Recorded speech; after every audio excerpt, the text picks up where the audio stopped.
Okay, what's up guys? It's 8-Bit Builds back here again, and this is going to be Parental Knowledge Part 2. Today's topic is school and learning. Stuff about how kids actually learn and how school actually works, right? That most parents never get told, really, because the kids don't want to tell them, because the kids don't really know how to express themselves yet. Now, I do not have camera on this video, and it's not for a specific reason, even though the reason is because I'm using OBS instead of my normal screen recording. So this video is gonna be new to me. So if it comes out terrible, then just tell me. But this way I can actually see if you guys can hear me, if you guys can hear the desktop audio, if you guys can see the screen. It's just the only thing is you guys can't see my camera because I don't have a external camera. Anyways, let's get into it. All right. So this is going to be the first website. I haven't showed you. I don't put them all in the same window anymore because that kind of defeats the purpose of it being a surprise. But I have scene 1, scene 2, and scene 3. Alright? That's what OBS looks like. And dude, can you close the sliding glass door? Because like you punching Bob, it like I can hear it. And that means the microphone can hear it.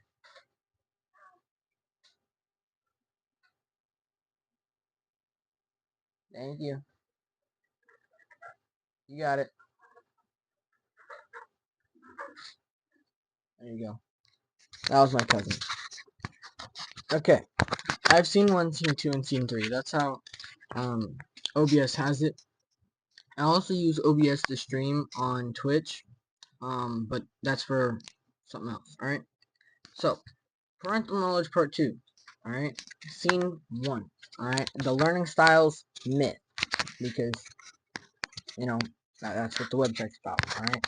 So, most parents and most teachers believe kids have a learning style, visual, auditory, kinesthetic, and that matching teaching to that style helps them learn better. The reality, this has been thoroughly debunked. It's called a neuromyth in education research. Alright? So around 90% of teachers still believe in learning styles despite decades of research finding no evidence matching instruction to a style improves outcomes. Alright? So studies where students studied in their preferred style showed no improvement in test scores over studying any other way. Kids do not, well, kids, my bad. Kids do have preference about how they like to learn. That part's true. The myth is that catering to the preference, catering. My bad. I'm reading the okay, so I read this whole website and then I kind of like summarized it a little bit and put it into a Google Doc that I'm reading from. But I guess when I was typing it up and then now when I'm reading it, I guess I just misspoke. Anyways, the myth is that catering to the preference actually improves learning. What actually works instead, mixing formats, text, images, other stuff, spaced repetition, and testing yourself instead of just reading or rereading, right? So let's look at this website, shall we? Okay. At a glance, some key takeaways on styles as a myth. Research indicates that there is no scientific evidence to support that notion is matching consent to learning styles enhances learning outcomes. All right. Students may have preferences, but these do not translate into better learning through matched styles. Educators are encouraged to move beyond learning style, neuromyths, and use evidence-based strategies from cognitive and adult learning theories. Alright, what are learning styles? Okay, some of the more popular learning style theories include... For real, bro? What, you done? Alright, hurry up, get in, so then you're not making noise.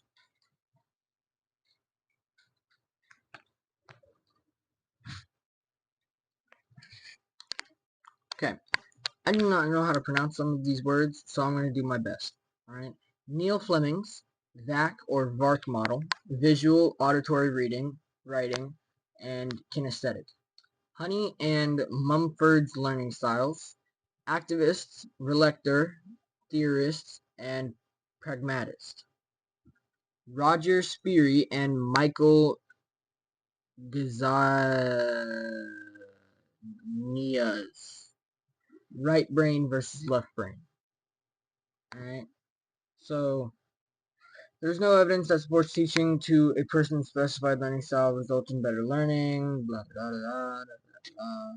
Okay, you can copy this link and look at this yourself. I'm not going to read the whole thing because that means that the video is going to be like 2 hours long. Okay, because there's like a lot of stuff that you can go to. You can go to the learning, the writing, the teaching, the assessment, the recording, all of that stuff. And I don't want to go through all of that. I just wanted to show you a little bit of the website, but that's the website in the URL. You can pause. In Parental Knowledge Part 1, I tried commenting on it, but it's because I haven't done the one-time verification thing, so I can't comment on my own videos yet, so it's going to take probably a couple weeks. It said that it'll be ready within 2 months. I really hope it doesn't take that long. I really hope it just takes maximum of a couple weeks, but we'll see. Alright, once I can comment on my videos, I'll go and drop all of the links in the description, but for now, you'll just have to bear with me.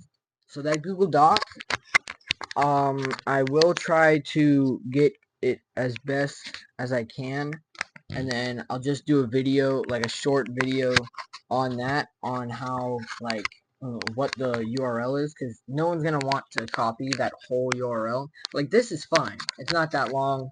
It'll probably take, like, 15 to 30 seconds to type in, right? But the other one, that'll probably take minutes. And I mean minutes. Like, let's go find it. Alright, it was in Google Docs.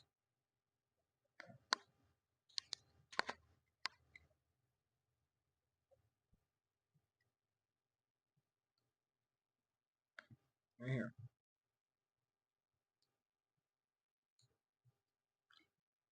Oh, I guess it wasn't that long.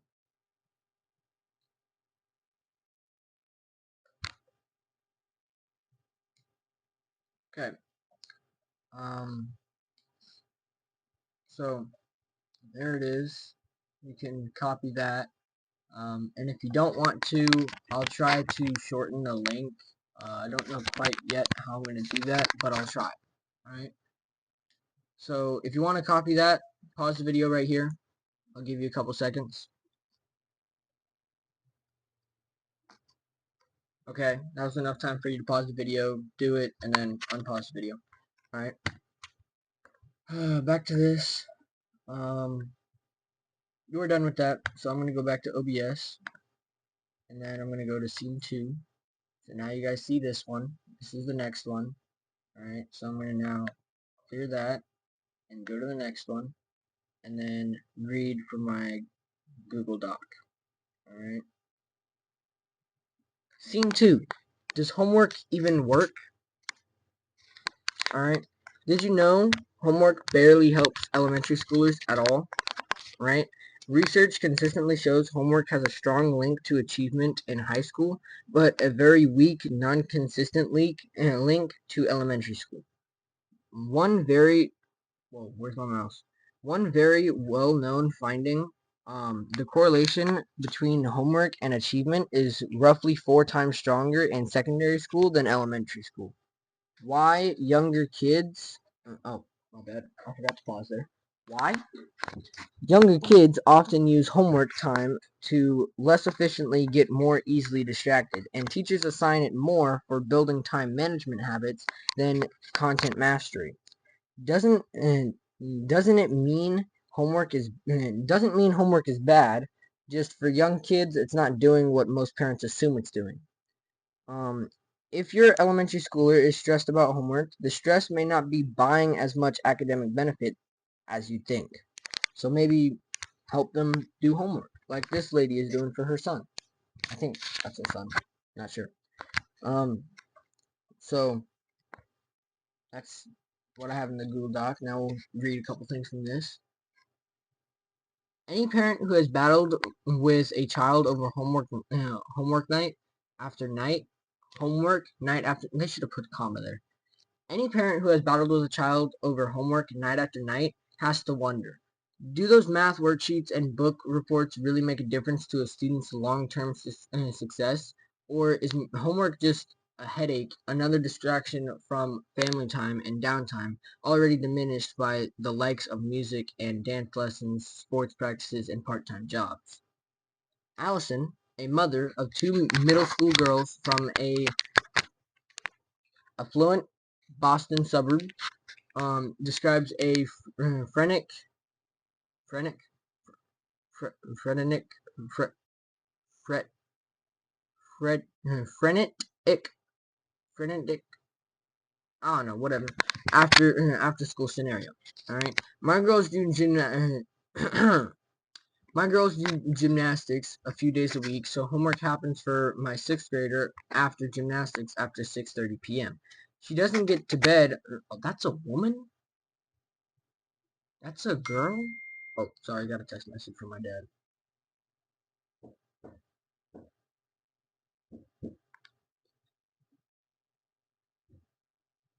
Come in. Who is it? You.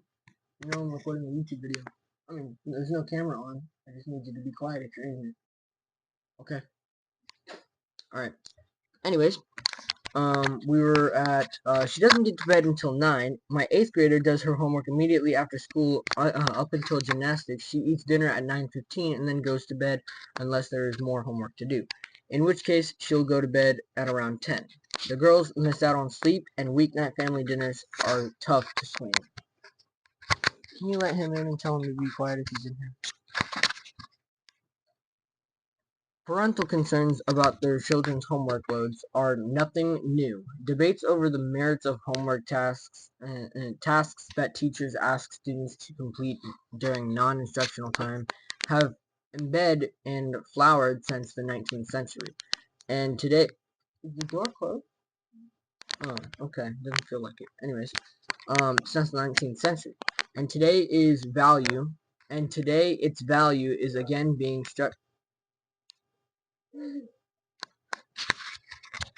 attitudinized and weighed against possible negative impacts on family life and children's well-being. All right. Are American students overburdened with homework in some middle class and affluent communities where pressure on students to achieve can be fierce? Yes, but in families of limited means, it's very often another story. Many low-income parents, like myself, I'm not a low-income parent, but my parent is low-income, um, so far, value homework has an important connection to the school and the curriculum. Even as their children report receiving little homework, overall high school students relate that they spend less than 1 hour per day on homework on average, and 42% say that they do it 5 days per week. The one recent survey by the National Assessment of Educational Progress, or NAEP, a minimal 13% of 17-year-olds said they have devoted more than 2 hours to homework the previous evening. See figure 1. Where's figure 1? Oh, right here. So 13% is more than 2 hours, 23% is 1 to 2 hours, 26% is less than 1 hour, 11% is didn't do the assignment, and 27% is homework and no homework assigned. So think about that. So 26 plus 27, that is 53, plus another 11, which is 64. 64% of 17-year-olds, as of 2012, spent less than an hour on their homework. Because, 38% didn't even do it. So, yeah. But that was of 2012. I wonder if they have a current one. So this is another really good one that you can read. It's completely factual because it says, never mind. That is, anyways, I believe it's completely factual. I mean, they're saying studies and they have charts and there's real companies that are, the NAEP and stuff. So I believe it. Let's see about this woman. She's only published two things. It says news. So the person who published this news article or whatever is a clinical professor of human development at the Boston University Wheelock College of Education and Human Development. So she's a professor. So if you want to believe anyone about human development and college education and stuff, believe her. I'm literally reading from her article. I didn't make this. So that was, I'm not going to read too far in. I think that was fine. Here's the source. U.S. Department of Education, National Center for Education Statistics. So we're going to search that up real quick. Let me put this mic on my shirt. Okay. We're going to search this up. So U.S. Department of Education. U.S. Department of Education. National Center for Education Statistics. National. Yep. Let's see if they have something for this year. Or maybe last year. Surveys and programs.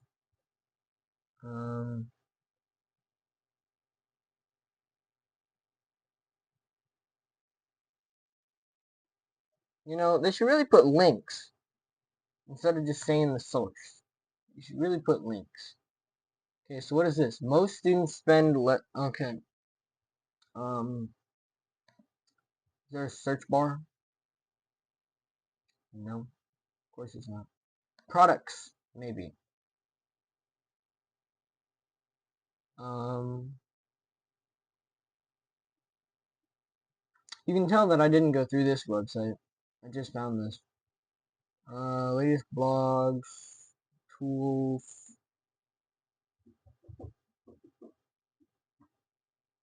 Go Letterman.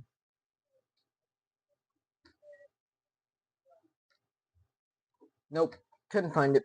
But you can look for yourself if you want to. You've had well enough time to copy the URL. I'll give you 3 more seconds. 1, 2, 3. Okay, that's it. Alright, now we're going to go back to OBS. We're going to switch to scene 3. And then I'm going to close that tab right there. If you didn't get the URL, you can just go back and pause. I gave you well enough time. You have this one right here if you want to pause and go up to it. So I'm just going to keep it right there and then read from the doc real quick. I got to scroll down. Scene 3. Schools barely teach money. Alright. Your kid can graduate high school without ever learning how credit cards work. I don't even know how credit cards work completely. I know a little bit, but not completely. In most states, that's finally changing, but it's recent. As of 2026, so this year, roughly 30 states require a standalone personal finance course to graduate, up from a tiny handful a decade ago. Okay, depending on how you count, embedded finance lessons, some counts and go as high as 39 to 41 states. That means a huge number of kids are still graduating with zero formal instruction on budgeting, credit, interest, or debt.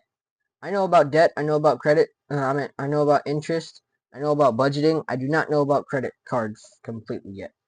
Only about half of U.S. adults pass basic financial literacy assessments. This stuff isn't common knowledge for even for adults, let alone kids picking it up naturally. I did. I wanted. Okay, so the reason why I know a lot about it is because I've started my own business, so I needed to know this stuff. So I just researched using Notebook LM. Go find it. But most kids who aren't starting a business, which is like 99% of kids or something. 98, 99, somewhere in the 90s. Most kids don't start businesses, so most kids don't have to know this stuff, so most kids don't research about it. All right. So they don't pick it up naturally. Their parents don't teach them. The school doesn't teach them. Like I tried to ask my mom how to pay taxes when I was 10. I was like, Mom, the next time you pay taxes, can you show me how you do it? She still hasn't shown me how to do it. And I'm 14 now. Yeah. So guess what I did a couple months back? I went and paid fictional taxes.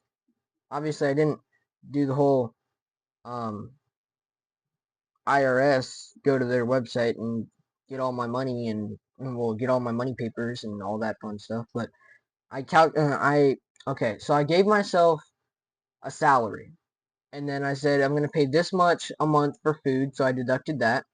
Then I said I'm gonna pay this much for rent or mortgage.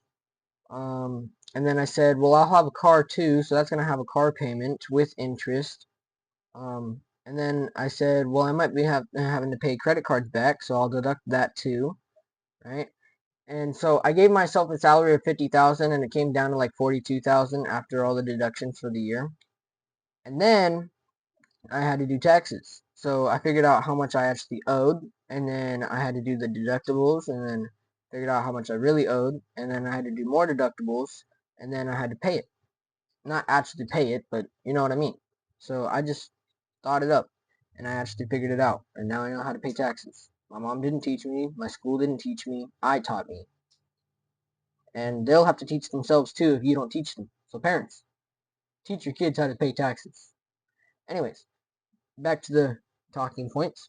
Um, this is one of those the school might not cover it, so it's on you topics. Oh, would you look at that? Didn't I just say something like that? That's crazy.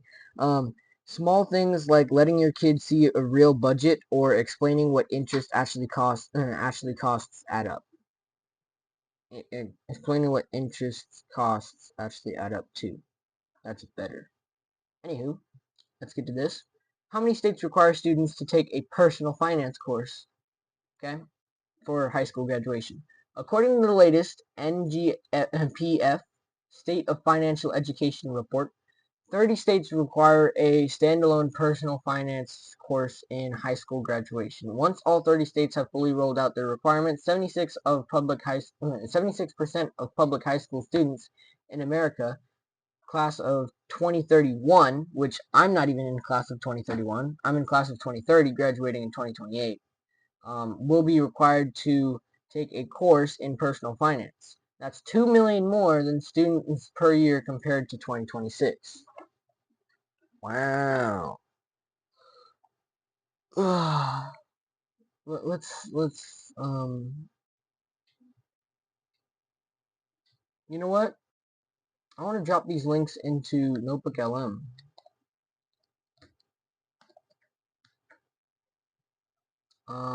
Let's do new notebook. Oh, come on. New notebook. Websites. Paste any links. Um,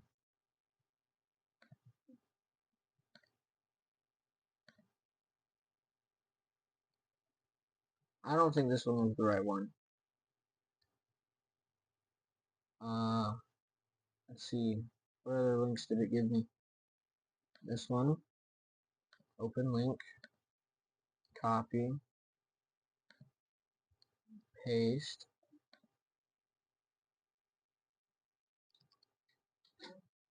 And go back. Close. Cancel. So I had Claude give me a couple talking points, and then it also gave me some links, and those are the links that you're seeing. And then I took some of them and I put them into a Google Doc, and that's what I'm reading from. Okay, so now it has it. All right. Now I'm going to say what states require a finance course in high school.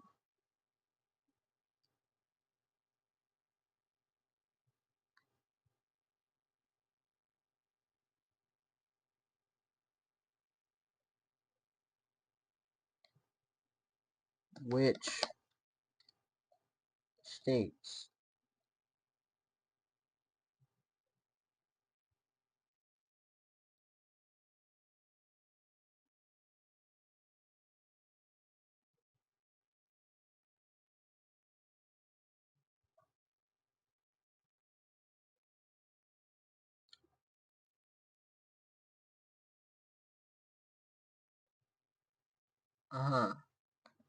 So we're going to say what states require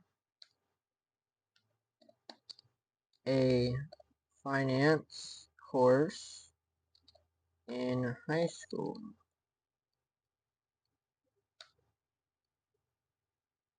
I didn't spell it wrong, did I?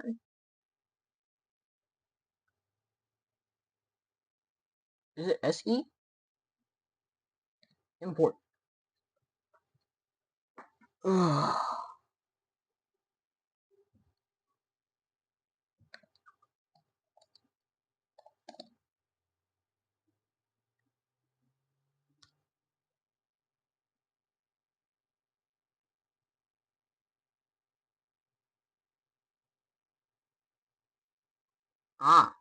Here's the 30 states. Alabama, California, Colorado, Connecticut, Delaware, Florida, Georgia, Indiana, Iowa, Kansas, Kentucky, Louisiana, Michigan, Minnesota, Mississippi, Missouri, Nebraska, New Hampshire, North Carolina, Ohio, Oregon, Pennsylvania, Rhode Island, South Carolina, Tennessee, Texas, Utah, Virginia, West Virginia, and Wisconsin. So, what states don't require it? I mean, obviously, it's the opposite, the other 20 states, but I don't remember all the states. I mean, I probably could, but I forget a couple. Okay, Alaska, Wyoming, Washington, D.C., um, Illinois, Maine, Maryland, Montana, Nevada, Oklahoma, Arizona, Arkansas, Hawaii, Idaho, Massachusetts, New Jersey, New Mexico, New York, Vermont, and Washington.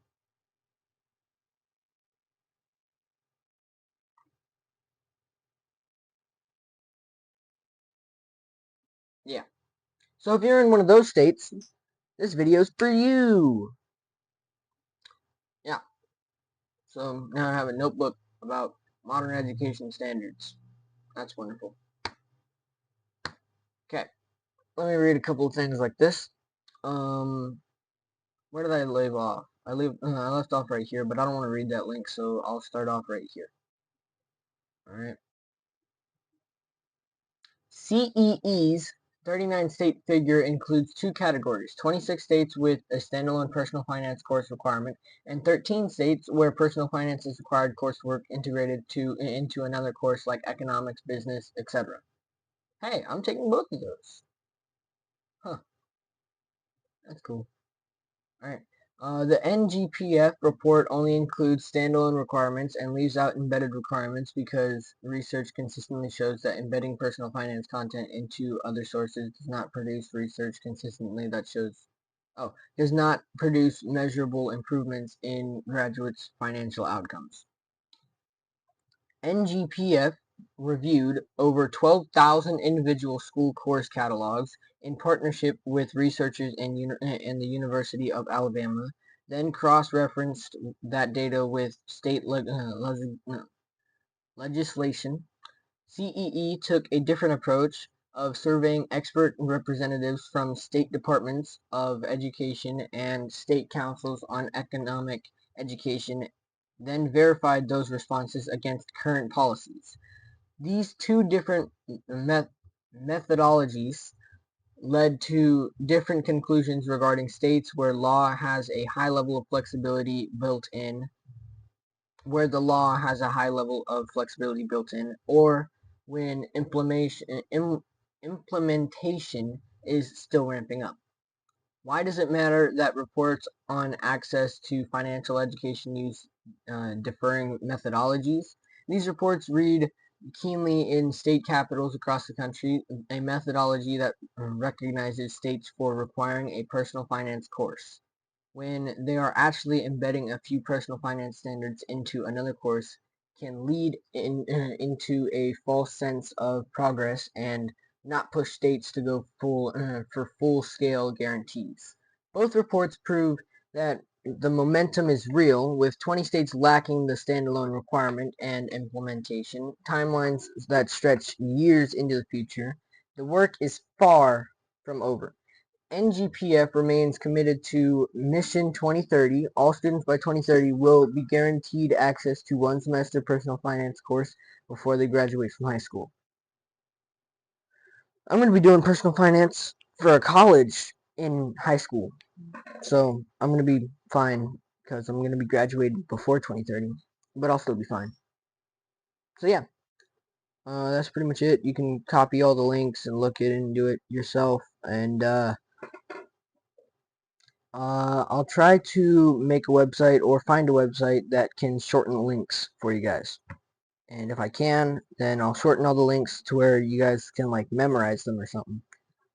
Alright? And then you can like download them and stuff.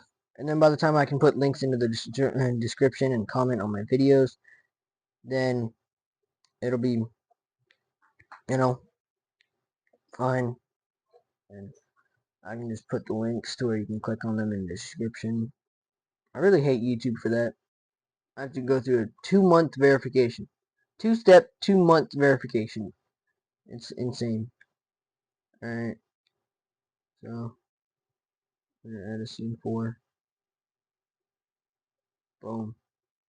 And now you can't see anything. I'm going to open my camera for the end. So let me, camera. I want to see how this works. You ready? Alright, add source. Video capture. We're going to see how this works. You ready? Oh, we can't do it. Okay. Get rid of that real quick. Because my camera hasn't loaded yet.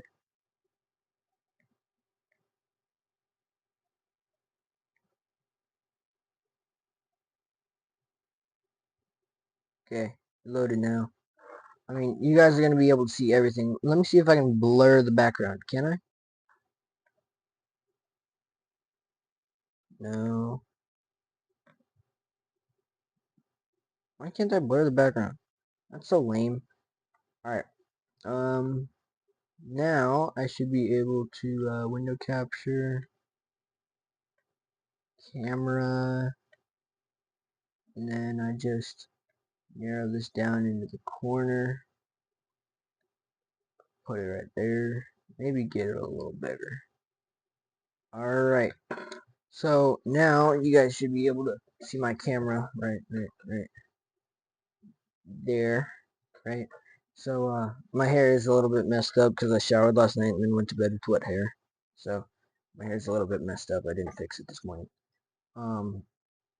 So let me open up the closing statement that I wrote down. Alright. Quick recap of the 3 things: learning styles are a myth, homework doesn't do much for your young kids, and most schools still don't reach money basic tasks. Alright. Ask, did any of these surprise you? Drop a comment with what you think schools should teach that they don't. And next episode will probably be a little bit more interesting because we'll be talking about the money side. Like, I'll actually tell you the what the topic is because I have it written down.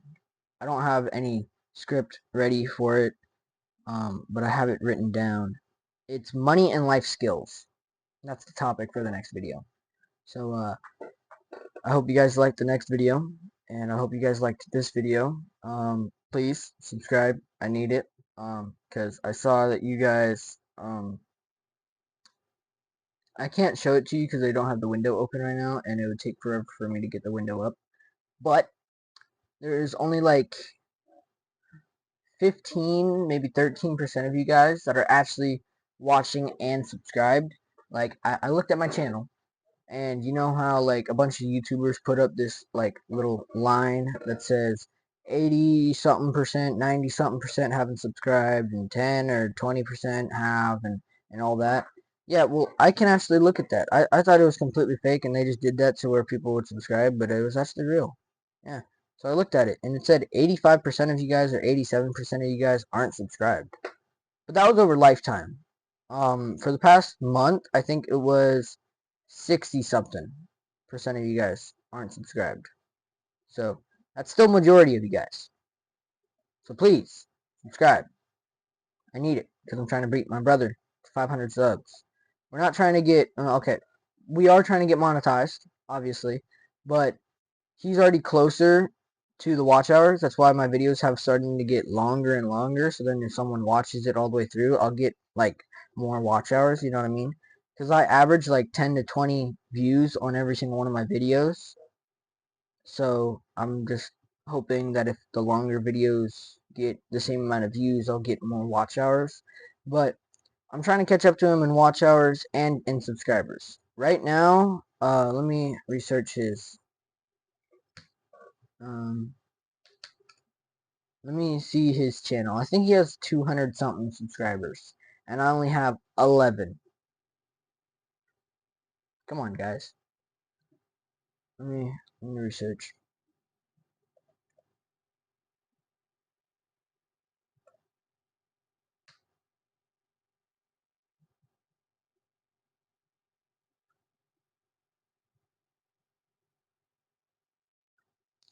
His channel still doesn't search up like me.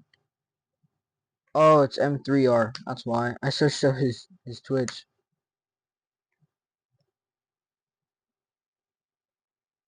There we go. 207 subscribers. Yeah.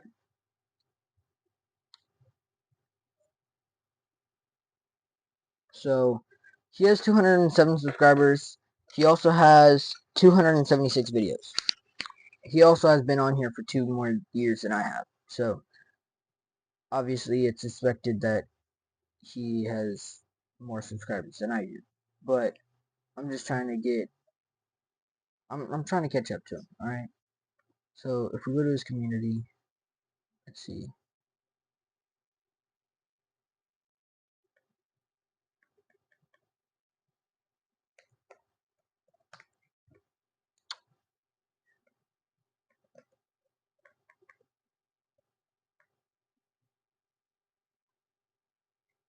That's weird.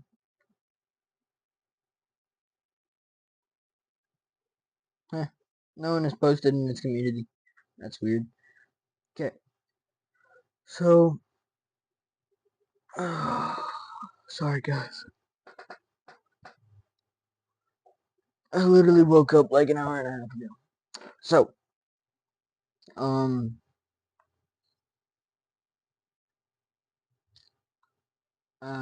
what was I gonna say? Okay.